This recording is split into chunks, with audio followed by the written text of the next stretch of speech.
అందుకే చేయబోయినాను రొక్కమ చికెన్ వెళ్ళి మాల మహారాష్ట్ర కదేసి నిన్న నేను వెళ్ళాను మా ఇంటికి వెళ్ళాను. మధ్యలో అదే మురమల నుంచి పలంకూరు వెళ్ళి ఏటుకొట్టు ఉంది కదా, అదే కొండలేశ్వరం మీదుగా.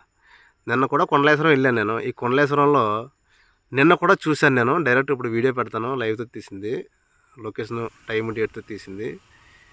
నిన్న కూడా ఆ కొండలేశ్వరం ఏటుకొట్టి చీలిపోయినట్టు ఉంది. మరమ్మతులు స్టార్ట్ చేయలేదు. కనీసం మరమ్మతులు స్టార్ట్ చేసే ప్రయత్నం కూడా చేయలేదంటే మరి ఈ ప్రజాప్రతినిధుల్ని చేతనైన వాళ్ళు అనాలా, చేత కాని వాళ్ళు అంటారా? మొన్న అక్కడ యాక్సిడెంట్ అయినట్టు తెలిసింది ఒకటి. పరిస్థితులు చాలా దారుణంగా ఉన్నాయి. మరి నా మీద కేసులు పెట్టిన మగాళ్ళు ఉన్నారు, 3 మనగాళ్ళు. దాని గురించి ప్రశ్నించేందుకు 3 మనగాళ్ళు ఉన్నారు. గిడ్న చంద్రశేఖర్, వెంట్రు సుధీర్, బల్లకుమార్. వీళ్ళ 3 ఏం చేస్తున్నారు? ప్రశ్నించిన వాళ్ళు చేత కానీ. మరి నేను తిట్టాను, రైటే, వలగరగానే తిట్టాను. నేను తిడతాననే విషయం అందరికీ తెలుసు. యావత్ స్టేట్ చాలామందికి తెలుసు, 60%. మరి నేను తిట్టాను, మీరు పౌరుషం లేదా?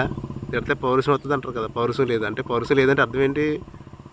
చేతగానవాడిని, పనికిమాలని తిట్టాను. చేత కాదు, పనికి రారు కాబట్టి పనికిమాలని తిట్టాను నేను. చేత కాదు కాబట్టి చేతగానవాడిని తిట్టాను నేను. మరి చేతనైన వాళ్ళు అయితే చేసి చూపించండి అక్కడ. ఇంకెంతమంది పోవాలేంటి అక్కడ? మీరు 3 త్రిమూర్తులు కదా, చేయించండి దగ్గరుండి. మీరు ప్రజా సంక్షేమం కోసం కదా పనిచేస్తున్నారు. ఎమ్మెల్యేని తిడితే మీకు పౌరుషాలు వచ్చేసినాయి కదా, మరి ఏం పీకుతున్నారు మీరు 3ని? చేయించండి. అది ఎవరన్నా ఎంతమంది పోవాలేంటి అక్కడ? చూడండి, లైవ్లో పెడతాను. నిన్న తీసింది. నిజంగా చెప్తాను, రెండోసారి సిగ్గు శరం అంటే ఏమీ లేదు వాళ్ళకి. సిగ్గు శరం, పౌరుషం ఉంటే చేయించాలి పని. అది లేకపోతే గుద్ద నోరు మూసుకుని ఊరుకోవాలి. ఓకేనా? రైట్. పనుడైతే పనుడని చెప్పుకుంటారు, పనికిమాడైతే పనికిమాడని అంటారు. నేను ఖచ్చితంగా చెప్తాను. పనుడైతే పనుడని పొగుడుతాను, పనికిమాడైతే పనికిమాడని చెప్తాను. మీరు కేసులు ఎట్టిన ద్వారా ఏమైనా అయిపోద్ది, నన్ను చంపేస్తారేంటి? అంతేనా? వెళ్తాం వచ్చేద్దాం, కామన్ అంతా నాకు. ఓకేనా? రైట్, ఉంటాను. మరి చూడండి దాని సంగతి. ఎన్నాళ్ళు పడుతుంది? ఈ 5 సంవత్సరాలు ప్రభుత్వం అయిపోయిన 5 సంవత్సరాల దాకా ఎట్టుకుంటే అలాగే ఉంటుంది ఏంటి?